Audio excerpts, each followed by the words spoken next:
आप सभी को प्रणाम। परम पूज्य गुरुदेव और वंदनीय माता जी के सूक्ष्म उपस्थिति में आज का स्वाध्याय। ध्यान।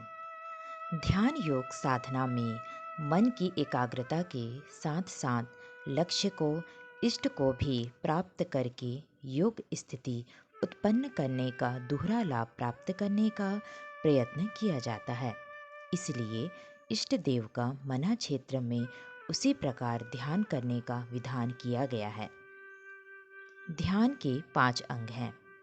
पहला स्थिति, दूसरा सन स्थिति, तीसरा विगति, चौथा प्रगति और पांचवा सस्मृति।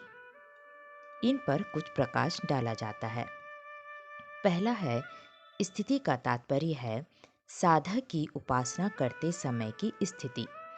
मंदिर में, नदी तट पर, एकांत में, शमशान में स्नान करके, बिना स्नान किए पद्मासन से, सिद्ध आसन से, किस ओर मुंह करके, किस मुद्रा में, किस समय, किस प्रकार ध्यान किया जाए, इस संबंध की व्यवस्था को ही स्थिति कहते हैं।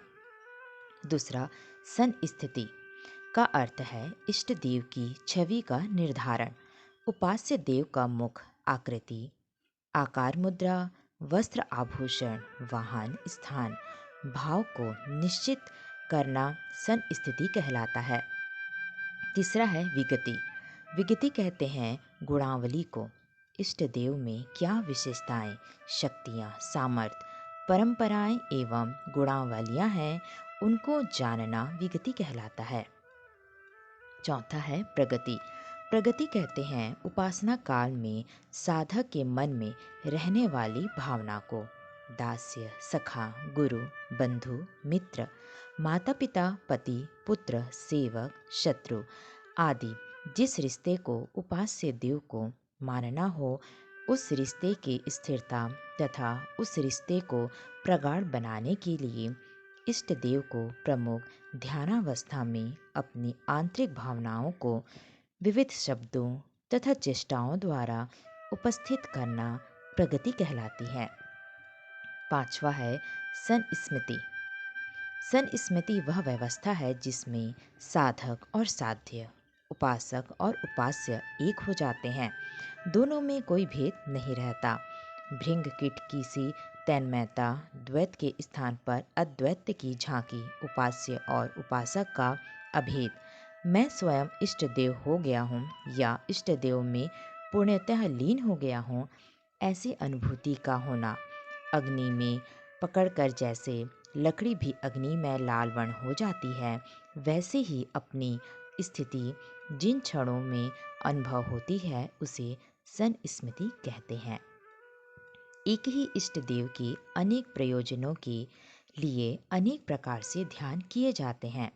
साधक की आयु, स्थिति, मनोभूमि, वर्ण, संस्कार आदि के विचार से भी ध्यान की विधियों में स्थिति, सन स्थिति, विगति, प्रगति और सस्मृति की जो कई महत्वपूर्ण पद्धति है, उनका सविस्तार वर्णन इन पृष्ठों में नहीं हो सकता।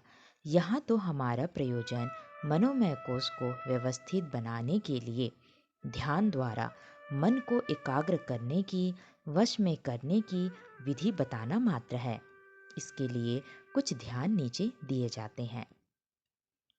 पहला, चिकने पत्थर की या धातु की सी सुंदर सी गायत्री प्रतिमा लीजिए। उसे एक सुसज्जित आसन पर स्थापित कीजिए। प्रतिदिन उसका जल, धूप, दीप, गंध, नैवेद्य, अक्षत, पुष्प आदि मांगलिक द्रव्यों से पूजन कीजिए। इस प्रकार नित्य प्रति पूजन आरंभिक साधकों के लिए श्रद्धा बढ़ाने वाला, मन की प्रवृत्तियों को इस ओर झुकाने वाला होता है। साधक में अरुचि को हटाकर रुचि उत्पन्न करने का प्रथम सोपान यह पार्थिव पूजन ही है। मंदिरों में मूर्ति पूजा का आधार यह प्रारंभिक शिक्षा के रूप में साधना का आरंभ करना ही है। दूसरा, शुद्ध होकर पूर्व को मुख करके बैठें। कुश के आसन पर या पद्मासन लगाकर बैठिए। सामने गायत्री का चित्र रख लीजिए। विशेष मनोयोग्य पूर्वक उसकी मुखाकृति या अंग प्रत्यंगों को देखिए। फिर नेत्र बंद कर लीजिए। ध्यान द्वारा उस चित्र की बारीकियां भी ध्यानावस्था में भली भांति परिलक्षित होने लगेगी। इस प्रतिमा को मानसिक साष्टांग प्रणाम कीजिए और अनुभव कीजिए कि उत्तर में आपको आशीर्वाद प्राप्त हो रहा है। तीसरा है, एकांत स्थान में सुस्थिर होकर बैठिए। ध्यान कीजिए कि निखिल नील आकाश में और कोई वस्तु नहीं, केवल एक स्वर्णमयी वर्ण का सूर्य पूर्व दिशा में चमक रहा है। यही स्वर्णिम वर्ण के सूर्य का ध्यान कीजिए। उस सूर्य को ध्यानावस्था में विशेष मनोयोग पूर्वक देखिए। उसके बीच में हंसारूढ़ माता गायत्री की धुंधली सी छवि दृष्टिगोचर होगी। अभ्यास से धीरे धीरे यह छवि स्पष्ट दिखने लगेगी। चौथा है, भावना कीजिए कि इस गायत्री सूर्य की स्वर्णिम किरणें मेरे नग्न शरीर पर पड़ रही है और वे रोमकूपों में होकर प्रवेश हुई आभा से देह के समस्त स्थूल एवं सूक्ष्म अंगों को अपने प्रकाश से पूरित कर रही है।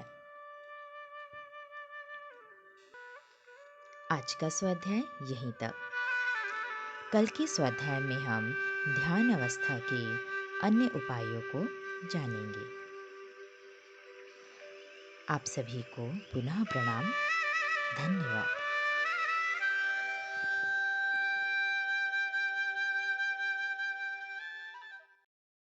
आपको यह वीडियो कैसा लगा? अपना अनुभव कमेंट बॉक्स में लिखकर ज़रूर बताएं। यदि आप हमारे चैनल पर नए हैं तो हमारे चैनल को सब्सक्राइब करें, लाइक, शेयर एंड कमेंट ज़रूर करें। धन्यवाद। नमस्कार।